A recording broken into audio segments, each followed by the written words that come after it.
in one of the country's most elegant cities, nestled right along the beautiful Atlantic beaches between Palm Beach and Miami. So sit back, relax, and let me show you how to indulge yourself Boca style. I was going to tell you, my friend throws a party. You guys wanted to Hello. Welcome to the Becky and Boca show. I have a celebrity in here tonight. I have actress Diana Durango. Hi. And if you don't know, the latest fashion trend is off the shoulder, I think. I think we're proving it tonight. So Diana came in to do an interview with me, and you've done how many movies? Did you say 30? I think it was 30. And I was 30 really movies. surprised. I was like, oh. And You just Googled it. She Googled herself. Wow. So, and I've seen several of them. You're a very, very good actress. Thank you. And the most recent one is, there's a little trailer on my Facebook page today, and it's about suicide, Yes. suicide prevention, right? Something that's really important. Absolutely. Can you tell us about that one? So the film is about suicide because of the fact that we wanted to showcase suicide prevention, make sure that people really know things about mental health issues, right? So there's a woman that, I can't give it away. So there's a woman that's coming to terms with her life and her mother, and she can't deal with life. And she's in this place where she's looking back on her life, she's coming to terms with what happened, and you realize that she's killing herself. And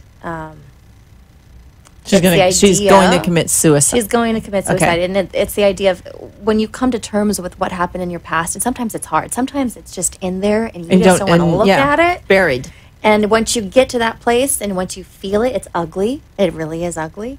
But it's healing, and it might save you. It's a saving grace, so to speak. Oh, I saw the trailer, and I thought it was fantastic. And, you know, suicide seems, amongst young people these days, is a lot more, I don't want to say popular, it's but in vogue, right? Right, So like, I know, it's horrible.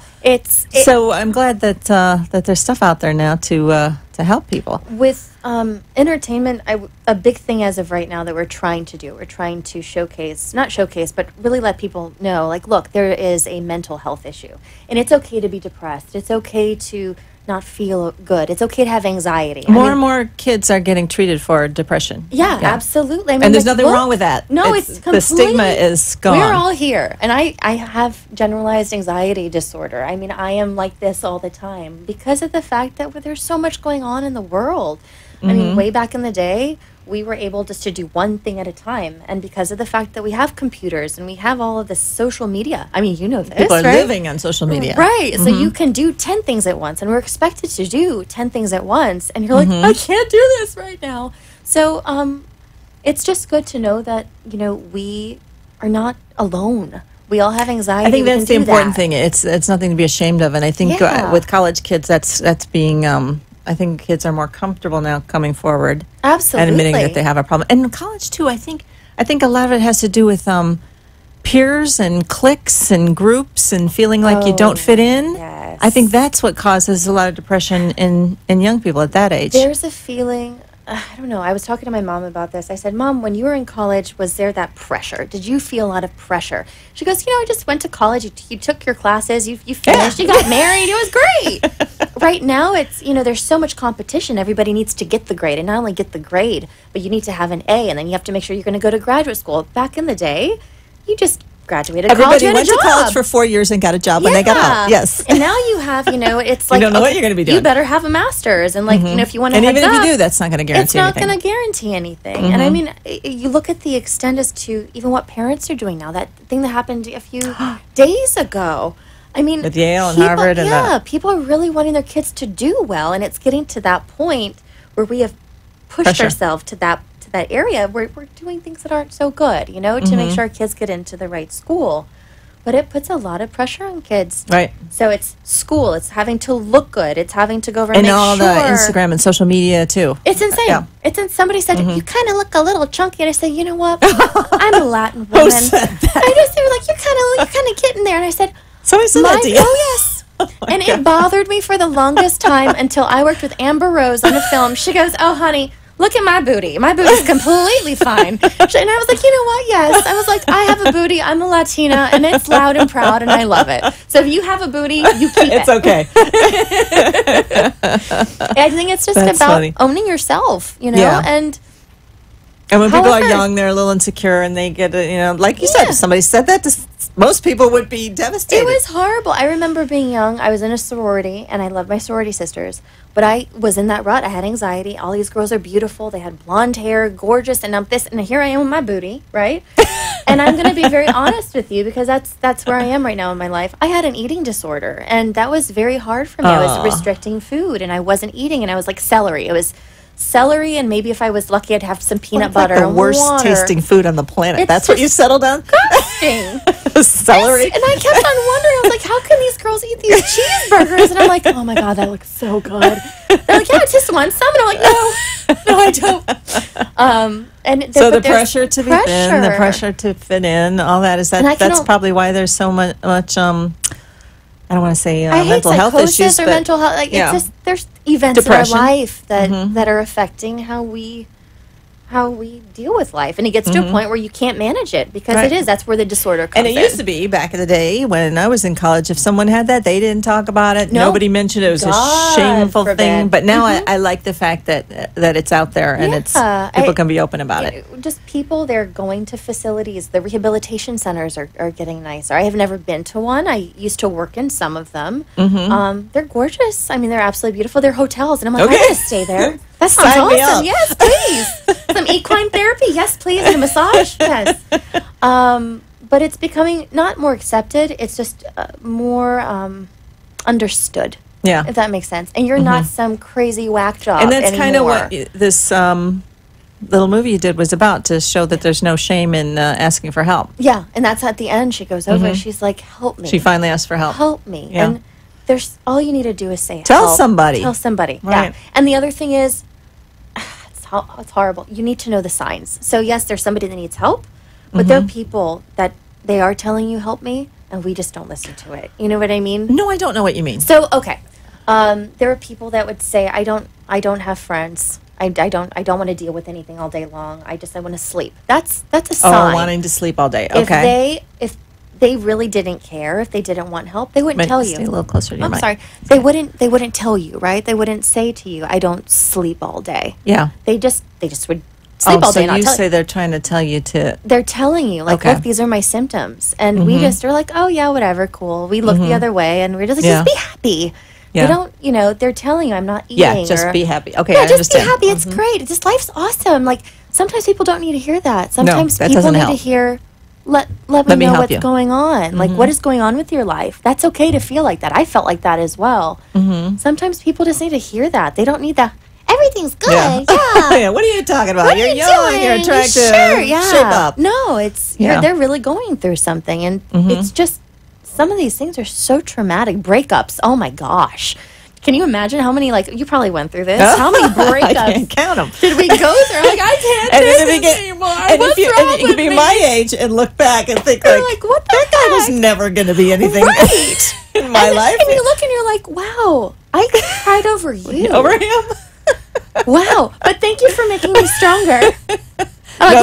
Lady the Gaga, funniest part, right? Lady Gaga's Yeah. speech is like, she went through the whole thing, and she's like, well, thank you for making me strong. And that's the other thing, is that with mental health issues, you're not stuck there. I think that's the other thing. People always feel they can't get out. They feel helpless. Right. And my thing, I like Kabbalah. Like, Kabbalah is a very, very big thing for me. And they have this idea that you can make light from darkness. So I was like, whoa.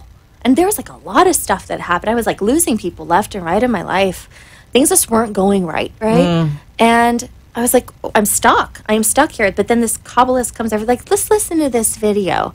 They're like, you can make light from darkness. And I was like, how am I going to do that? I don't understand. They're like, you can help people that are going through the same thing as you, or you can get all that nasty, icky feeling and make it into something. And that's where also the acting part comes into play, right? But you could do that with anything. You could do that with the radio. Like, you could do that with being an artist, being a doctor. You go through something, but it's there for a reason, right? Right. And you learn from it. And you learn from it. And that's your retribution, right? But what do you say to any young women that might be watching or listening that are out there and they are depressed, but They don't want to say anything. I would say, I mean, the first and foremost is to recognize it, to recognize, you have an issue, right? To say it, and then to speak to somebody about it. And there are so many therapists out there, and they have teletherapists as well, which is blows my mind. You can call in and talk to a therapist. That's nice. Which is really awesome. Go to talk to somebody, and also make sure, I hate saying force yourself to go out there, but start to immerse yourself. Start to read something. Speak to people. Like if you're wanting to stay home. So that's a sign, wanting to stay in and not socialize and sleep. Not wanting to, either eating too much, eating too little, not wanting to talk to anybody, thinking that you don't have any friends, thinking that somebody doesn't understand you, feeling overwhelmed, feeling that no matter what you do, it's never going to go right. Something's going to fail. Seeing you make steps every day toward a goal, right? But even these people, what ends up happening, and it happened to me, you're making your step toward a goal, and you would be like, that's nothing. That's just, that happened by mistake. Something else is going to, you're Eeyore, pretty much. Right, okay. So you just have to get out of yourself and really talk to people and find groups of women that can help you. I mean, I'm part of a wonderful organization, the South Tampa. I'm from Tampa. Hi, everybody. Yeah. The South Tampa Women's Club. And I'm also part of an organization called Echoes. What's that? Echoes is a young professional organization of women. We've all gone through a lot of stuff, but we're all professionals. We want to help each other. So I like that. It's absolutely women supporting women instead of women breaking down other women. Yes, exactly. Why do we do that? Why do women do that? Why do I know, but they do. I don't get it. I genuinely don't understand it. And I think every woman, the first thing when they meet another woman is they're sizing her up as competition. It's horrible. I think that happens a lot. I've seen it before, and I kind of back off, and and we discuss this where I'm like, it's toxic, first of all, and it's a sign of insecurity, and it's a sign that something's not true. Something's not okay in here. Maybe somebody's broken you down. Who knows? But when you're sizing somebody else up, you're scared you're going to lose something. Right. And or they're going to take something from you. And particularly men. I know. It always comes down to that. But you're absolutely right. Yeah. I think that's the root of the whole problem. And I'm like, I love you. I just want to love you. I just, let me I'm not trying to steal your man. No, I know. I just want to have a conversation. I need a friend. And, it's weird. And I've always seen this. I'm like, guys, it's very rare that you see that between men. Right. With women, it's just like, it's like it's the cat they want to fight. tear each other down, and that happens with young women, as well as I see it all the way across the board. It doesn't end. It never you goes think away. women get older and they learn, but no. No. We get older and we get a little bit stronger. We know our self-worth, and we're like, yeah, whatever. But it still happens. It's still there. Yeah.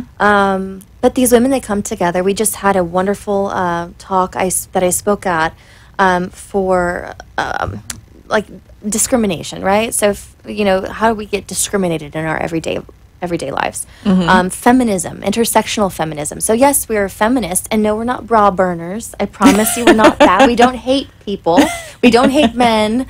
But yeah, you can be a feminist and you can be a woman. But being a woman, as a black woman, as a Hispanic woman, as a woman that has autism, as a woman that, I don't know, is obese, it's cross-sectional feminism. So we had this wonderful talk, and they bring to light a lot of issues. And then by understanding that, wow, we're all going through the same thing, it makes you stronger. You're like, I have my group. A support system. Yeah, exactly. Absolutely. Yeah. And it takes away that feeling of exasperation, that feeling of helplessness. So do you think people that are, because you did this film on suicide, do you think people that are depressed and are contemplating suicide are afraid to tell anybody? Because in your little movie that I watched, I don't think you actually did tell anybody till the very end. No, I did. I held it in. So a lot of times, first of all, when somebody tells you that they are going to commit suicide, that was one thing that I learned from a therapist.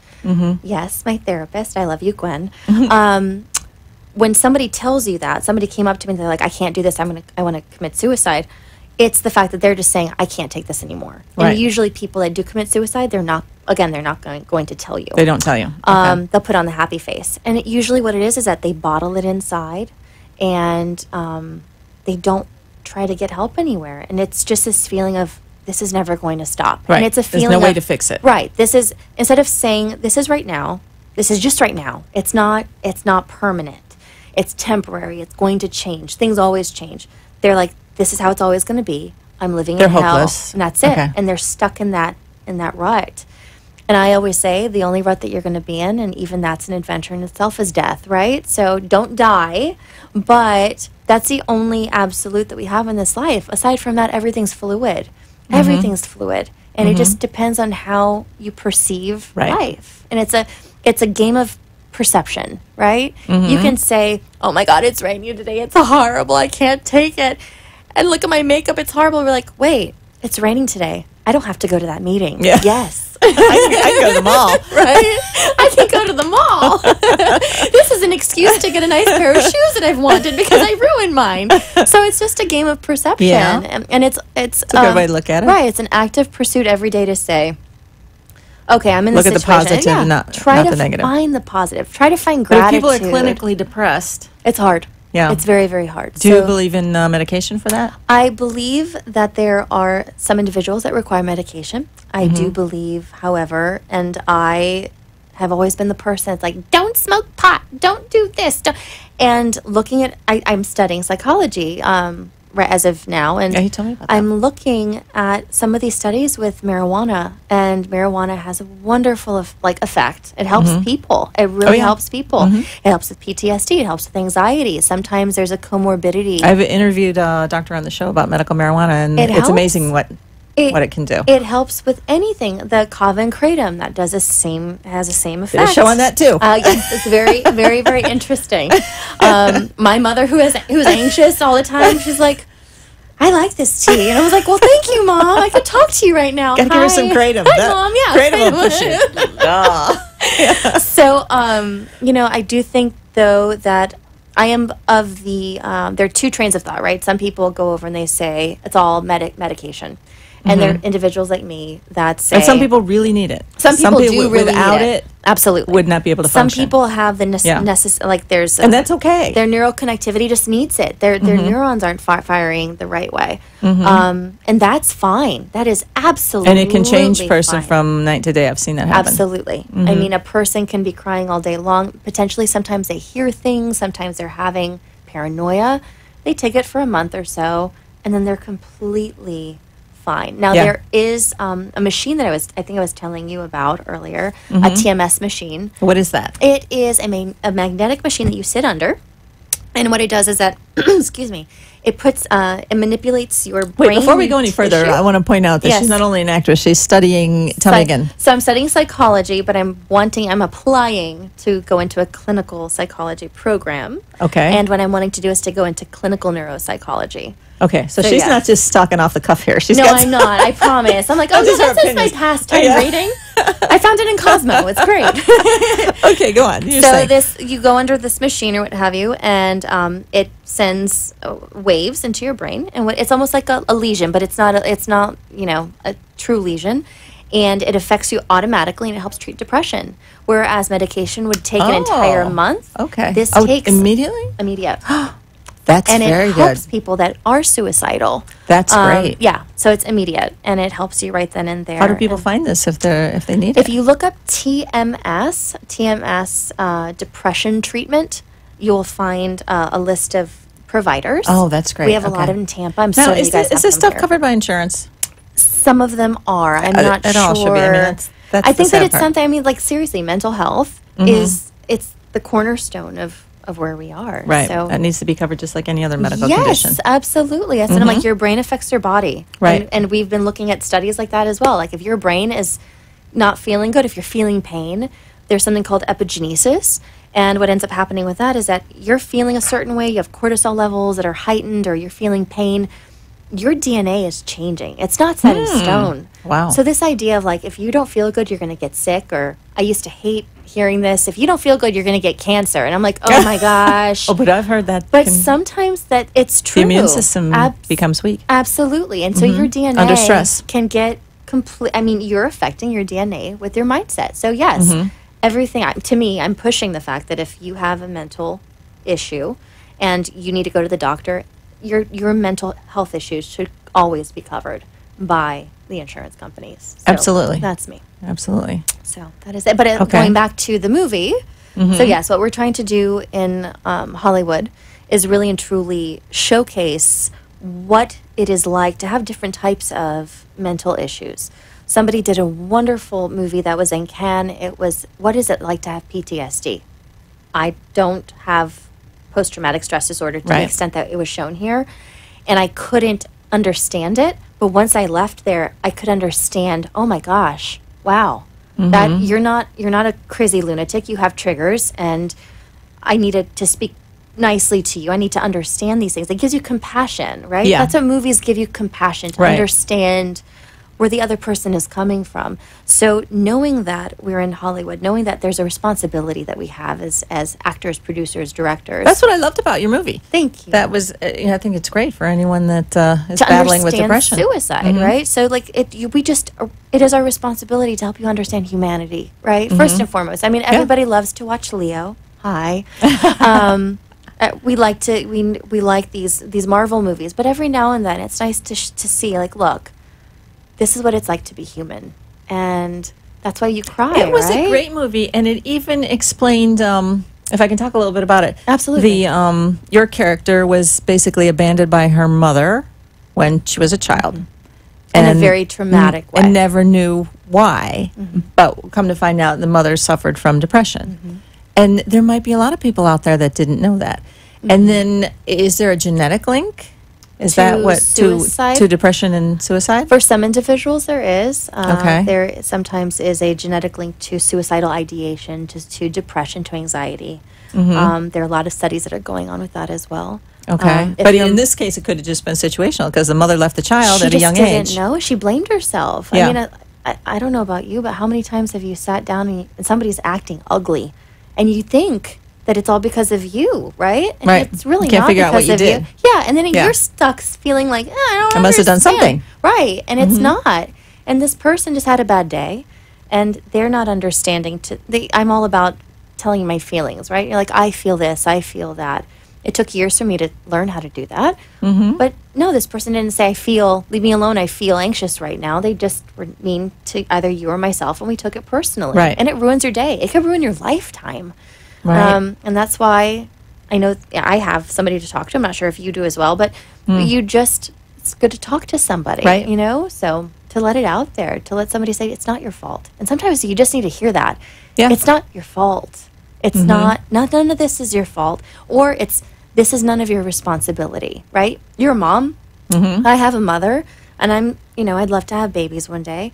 But there's this idea, like, we have to always be responsible for everybody, right? And it's like, it's okay. This is not your responsibility right now. You can breathe. Yeah. And to hear somebody say that to you, not just to like know it, but for somebody to say, Becky, it's okay. You don't have to worry about anything. Just breathe and just have a good time. That would be very important, particularly for young people Yeah. that are going through all of these things. They don't need to figure it out right now. Right, they're young. They got the whole rest of their life. And I went to a college preparatory school. So and I love my school, but I thought at 17 years old, I need to know what I'm going to do with my life. Oh. And that's going to be the line. That's what I'm going to do for the rest of my life. And that's So not the way life is you were right anxious now. because you couldn't. I That's did- probably very common now. I didn't live enough to know. I mean, I didn't drive a car until I was 19 years old. Yeah. I was in college when I was learning. So you don't know at 17 what you want to be. Right. You don't know now what you really want to do until like you're what? Maybe 23? never. I don't know. But so many, I had a career change. People have a career change. I was in law school. Oh yeah, And I'm you like, are. I don't want to do this. I had a breakdown. I don't want to do this. And everybody's like, no, you have to. I'm like, I don't want to do Right. it. But it's this idea that you're expected to be something. And all you have to do is just be yourself. Right. And then Because these days there's not that many things you can be with that's a college it. degree. As long as you are your authentic self and you find, to me at least, you find your passion, you find what you really love, and you just make it grow. I don't care if you want to make paper flowers. You put it on Etsy nowadays, and it Right. really catches on. Like, I want those paper flowers. like the please. off-the-shoulder dress. Everybody's been walking around poking them around these. There you go. But you just have to. be authentic to yourself, and then that'll finally find you. And then you just let yourself, there's that Katy Perry song, right? The firework song. Just be a firework. Just let it go. And don't be yourself unapologetically. And it will find you. I don't know how it happened. It happened to me. You know, I had somebody tell me, what are you going to do? Act now? What are you going to do? I'm like, well, actually, I'm working with Jason Statham in a week. So, yes, I am going to act. Sorry. And it's scary. It's really, really scary. But sometimes you just close your eyes and you're like, I'm doing this. I'm doing this and I don't care. Oh, yeah. That's how young people do whatever they want to do. Yeah. Why not? Why not try it? I mean, yes. And like, right? So, you know, you don't have to know. As long as you continue, the worst thing you could do is stop. That's it.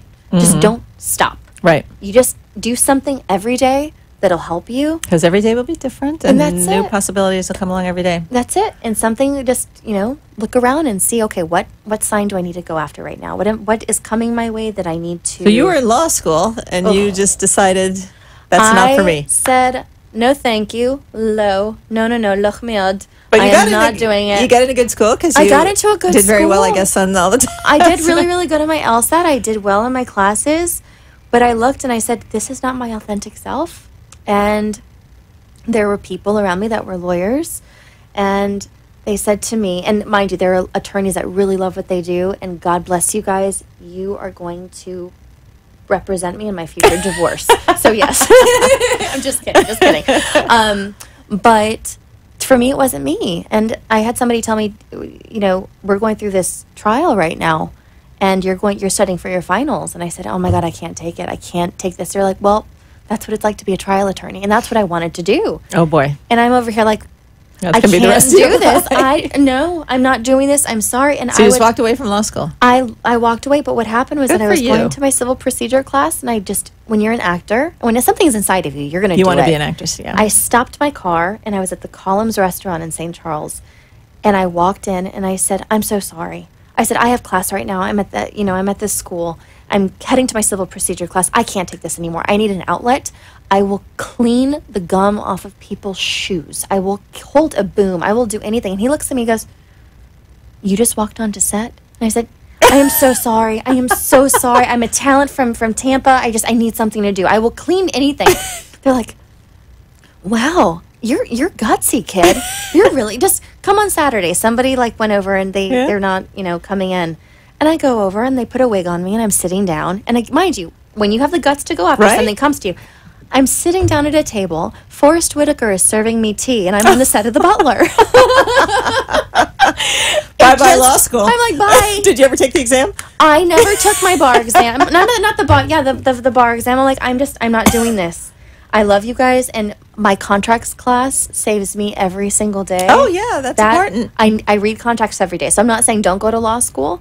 The classes that I took, they helped me every single day. But yeah, I went for it. I went and I am in the beginning. I was upset because I'm like, oh my God, I made everybody upset with me. Oh my God. But once I went for it, yeah, I did it, and it made me feel so happy. And I never turned back. I'm like, I get to work with Ben Stiller and Benicio del Toro. I'm like, come on. Okay, we're going to go to break here. And then when we come back, you're going to tell us about all the famous actors and actresses you've worked with and all the movies you've done and all that. And absolutely. What you got coming up. Yes. Okay. Okay, we'll be right back after the break.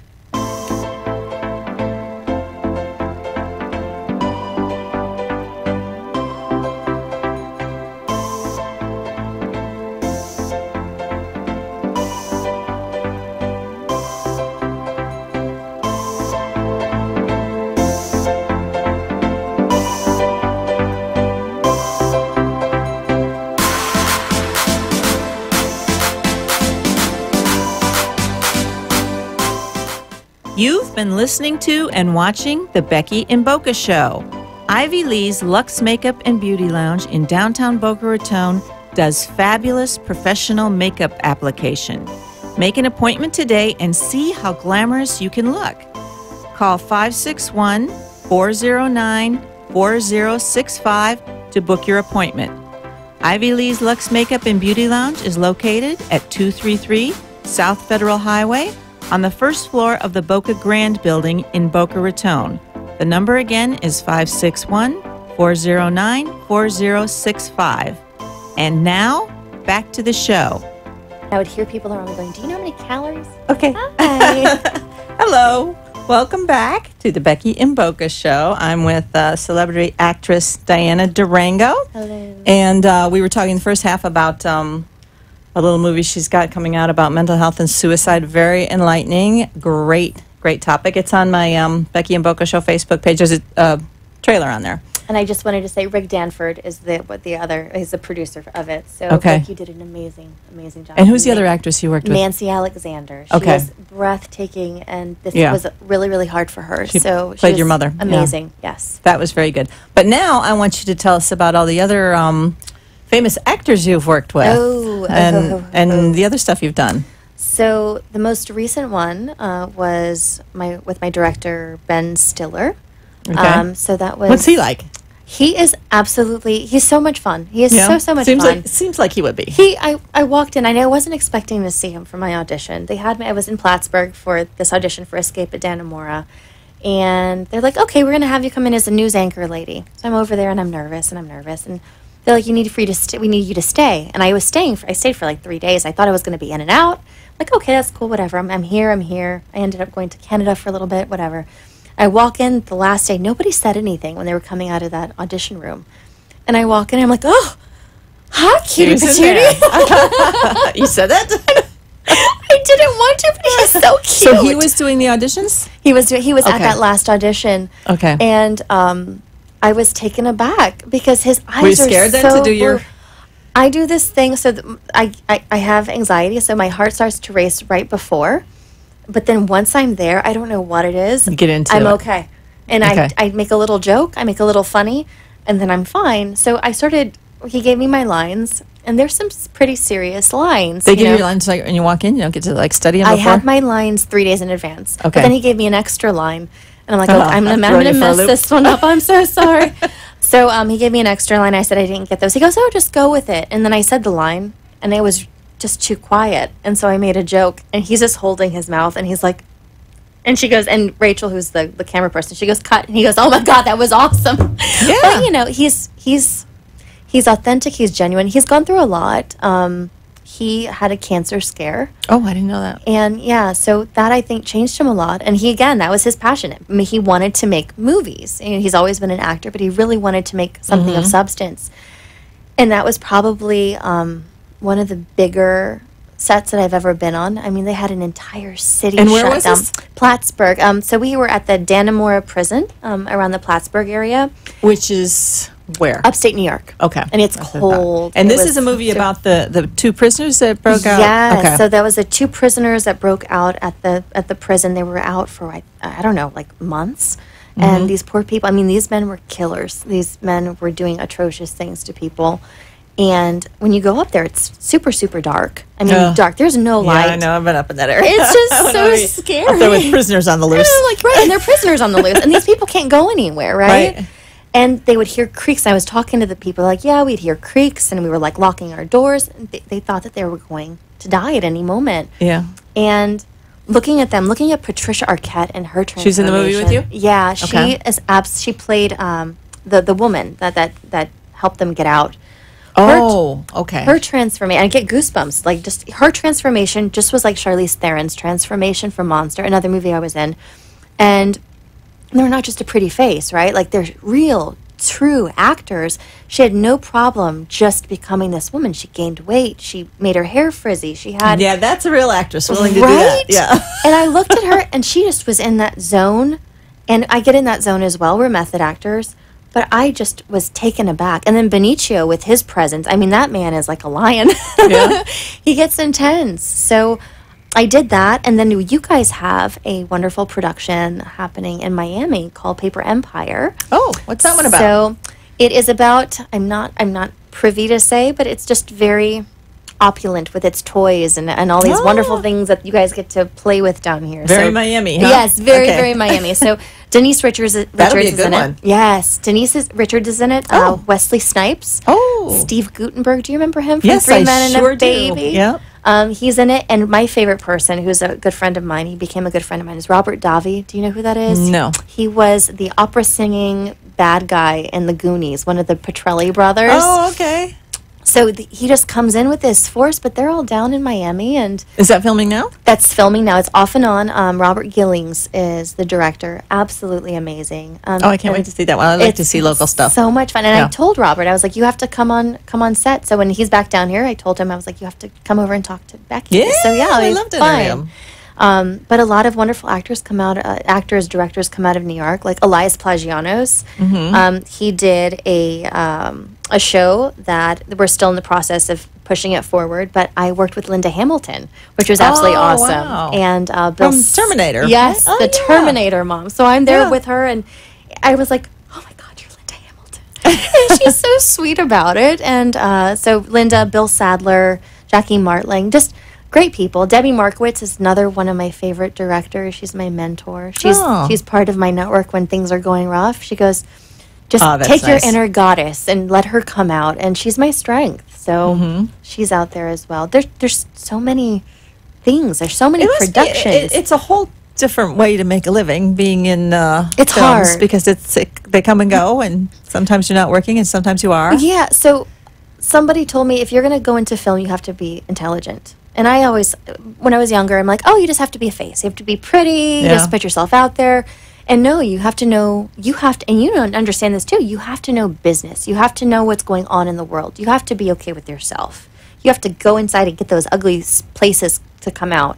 And it's a hustle. So if you finish your production, you better know what you're doing next, because nobody's going to do that for you. Well, that's what I think would be frightening about your field. Yeah. Is you don't know what's you don't know what you're doing. You're like, I need to stay relevant. Right. I think that's the big thing with actors. Yeah.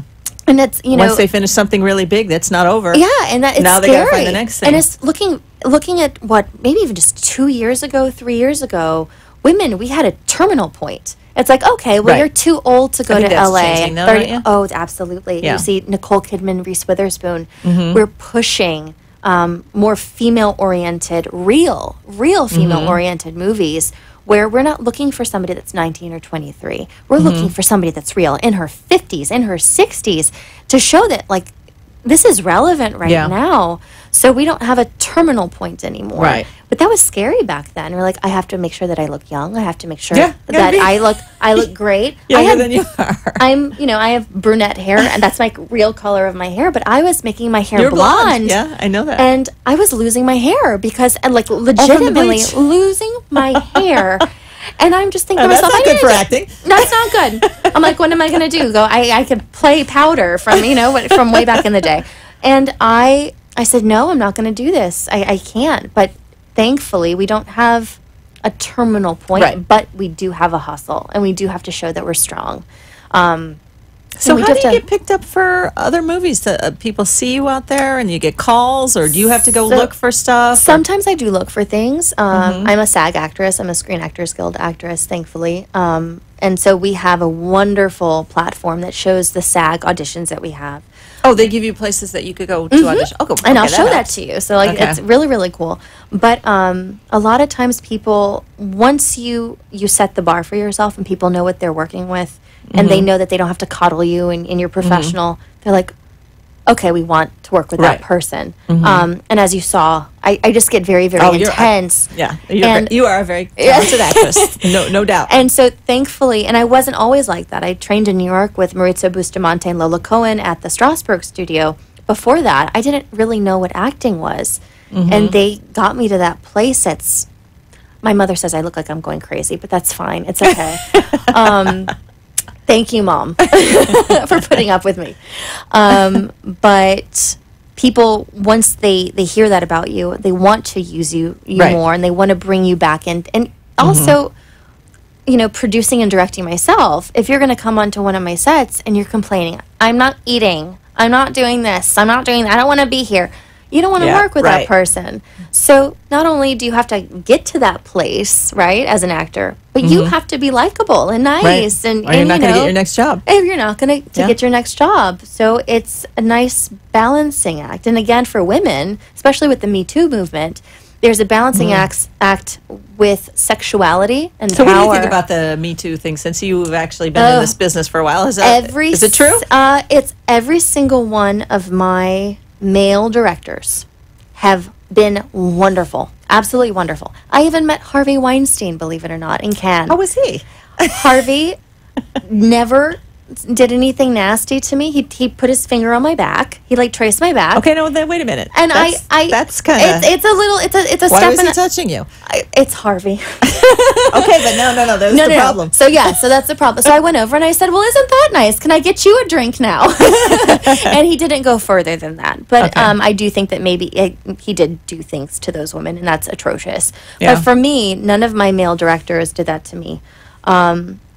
My female directors did not, except for two. I had one that she insisted on putting my check between my cleavage. And she goes, I just want to do this. I've been wanting to do this so badly. She puts it there. She puffs them up. And I'm like, well, thank you. And then there was another one, and I just didn't think that she had me massage her buttocks on set.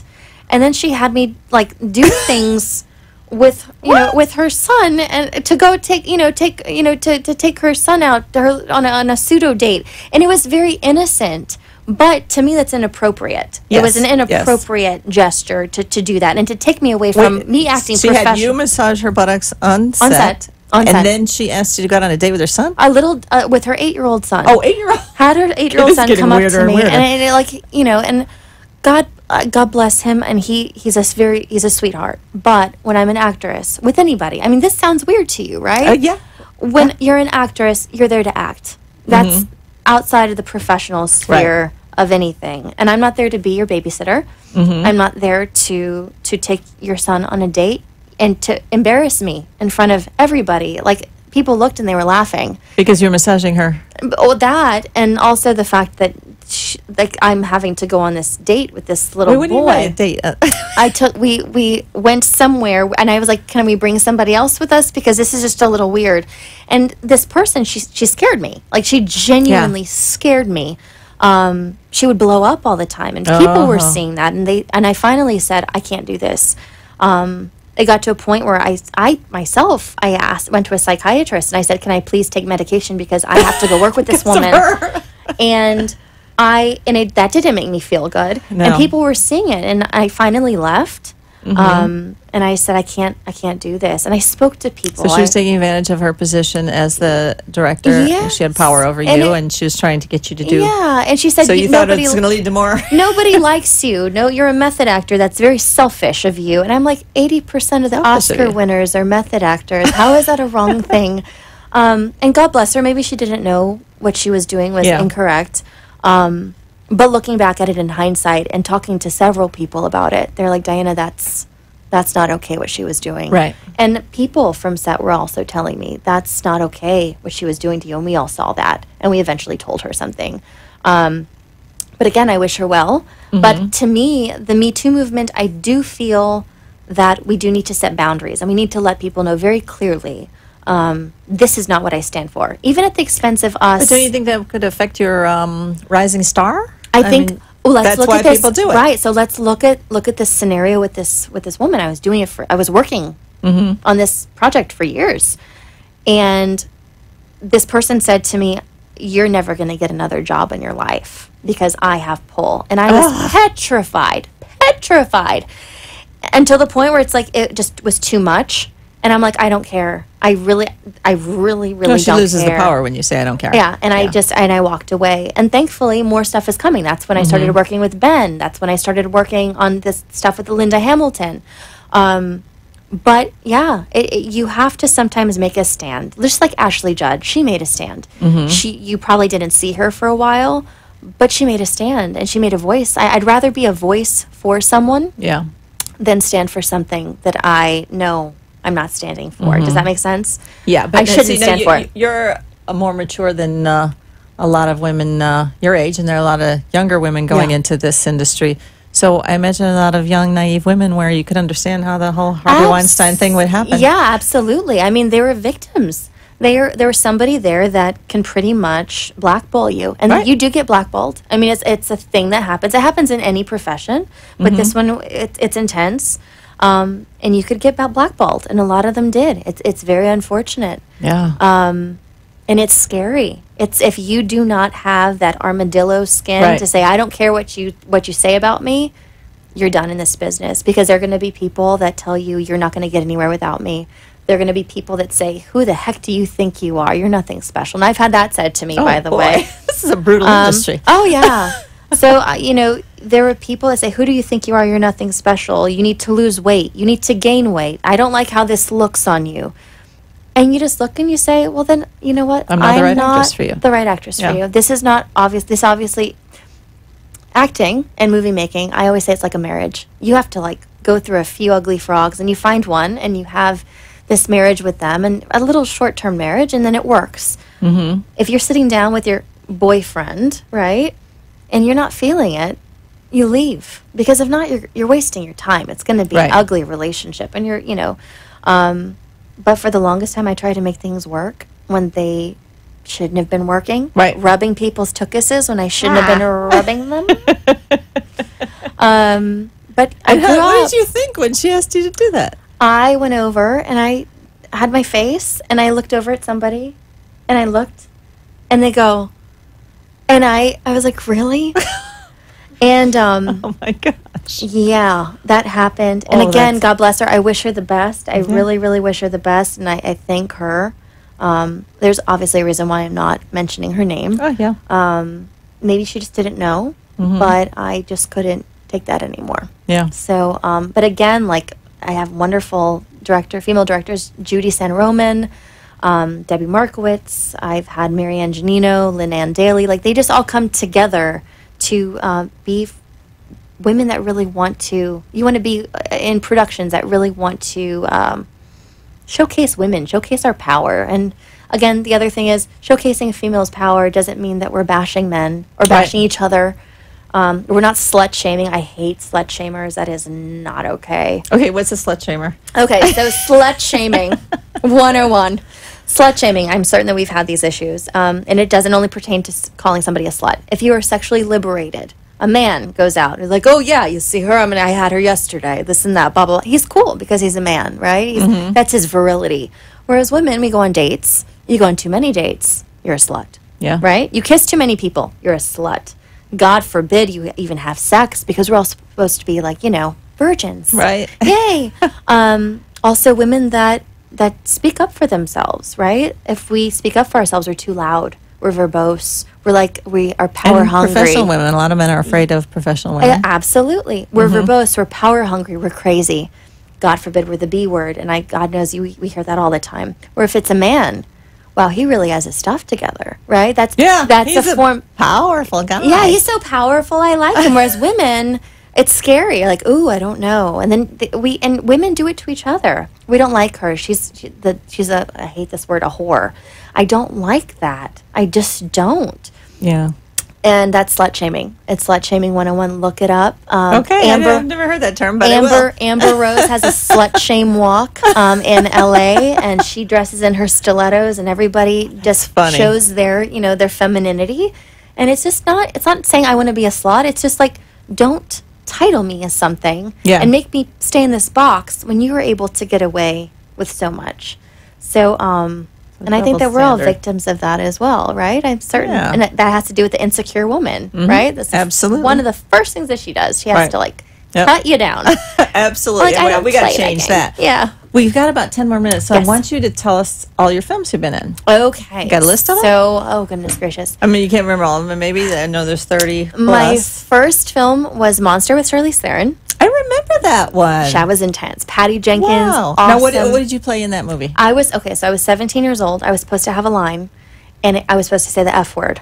Okay. I was like, what the F is your issue? When she threw a man over a table. Okay. But I was 17 years old. I didn't meet the mark. So they cut it out, but you see me there. You see me there. They cut out your speaking part. They cut out my speaking part, my first speaking part. So then I did a few movies in college. One was 99. That was interesting. That was a very, very interesting film. Another big one after that was during law school. So we had Hot Tub Time Machine. These are just like extra I remember things. that movie. Hot Tub Time Machine. Hot Tub Time What were Machine you in 2. that? I was one of the girls that was like talking to the guy. Nothing big. So these are like the little tiny ones. Yeah. Hot Tub Time Machine 2, The Butler, Hitch. What is the other one that I? Remember Hitch, too. Oh goodness, the one with Sylvester Stallone. They shot it in New Orleans. That's when I met Rami Malek. Rami Malek. He's awesome. Yeah, he was in New Orleans. Then my first like actual casted role was with Jason Statham in a movie called Wild Card. Okay. And it was a new rendition of Burt Reynolds' movie Heat. Oh, yeah. So I was Wendy. I was the girl at the poker table. Cool. That was interesting. Then I came here. I did Hit Women. Then I went back up north and I did Disco, which was hilarious. Sounds like fun. It's fabulous. How can we watch these movies? You can watch them on Vimeo, Amazon Prime. What else are they on it? There's some that are on Netflix. Okay. I've watched a few of them. Please do. Like, just Yeah, sit I'd down, love we'll to. have some wine, and we'll laugh. Yeah. What was it? Disco. And What then was there Disco about? Disco was about this. Okay, there was a time like when disco was fading out. Yeah. And all of a sudden you saw John Travolta coming in with like the cowboy thing. Right. It was about that like really weird transition. You're like, where did this come from? Disco? Cowboy boots. I don't understand. Do we want to have like boots with like sequins on it? I don't get it. So it was that was that movie. What else did we have? Fair Market Value. That was with Michael Bublé's wife. She is an amazing actress. Now, what's Fair Market Value about? That was about the what was it? The cutthroat industry of selling a house. Oh. And it's hilarious. Tell my it's realtor friends to watch absolutely that. wonderful. And then I did What Happened Last Night. So that was with Amber I saw that Rose. one recently. That was You carried that movie. Let me tell you. Thank you. You were. Yeah. Where the guy goes, "Hey, what's going on?" I'm like, don't. Just don't. It's a great movie about going to a college party and getting drunk. Trying to get my friend hooked up with another fellow.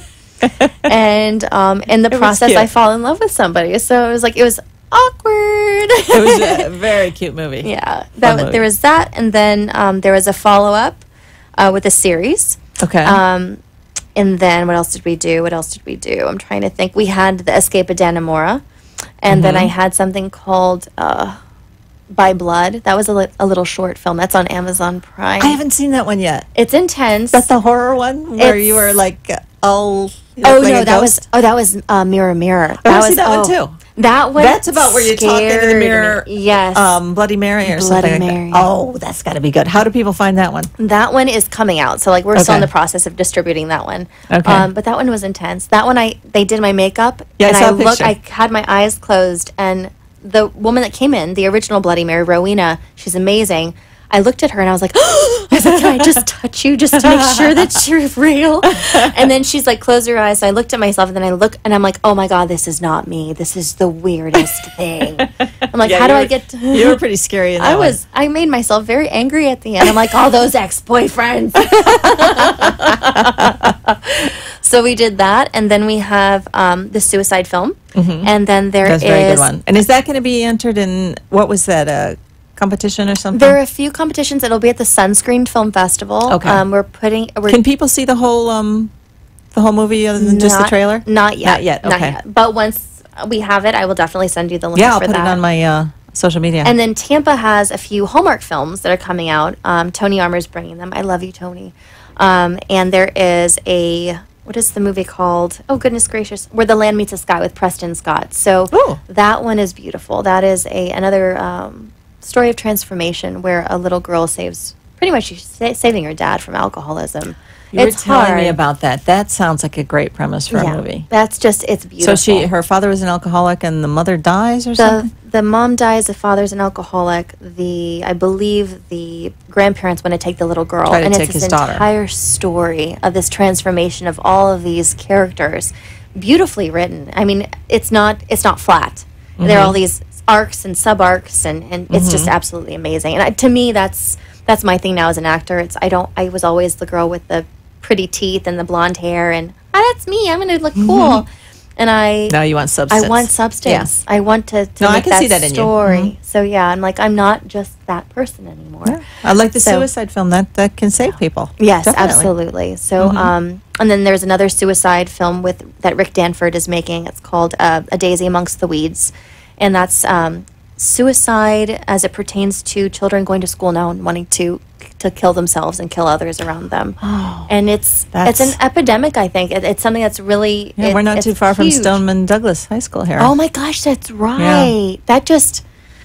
It's a thing. What happened? I know that we don't have a lot of time, but what happened that day? Did they shut everything down? Yeah, well, it was all over the news, and it was local here, and it was just incredible that can happen anywhere. Anywhere. And that's so this movie is about a kid that contemplates doing something like that, right? Contemplates killing himself, potentially others, and his teacher. So murder-suicide. Yeah. And that's what we're doing. We're just going forward and trucking and... Okay, we got to wrap this up here. Where do you see yourself in 5 years, Diana?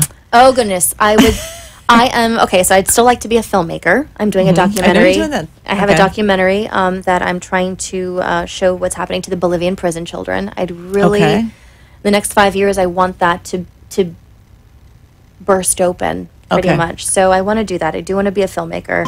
And I also want to go into clinical psychology. So I don't know how I can do that. Amazing woman. Okay, actress Diana Durango, thank you very much. And watch my social media because you're going to give me that whole link when it comes out. Okay, all right. See you next week. Bye-bye. Thank you.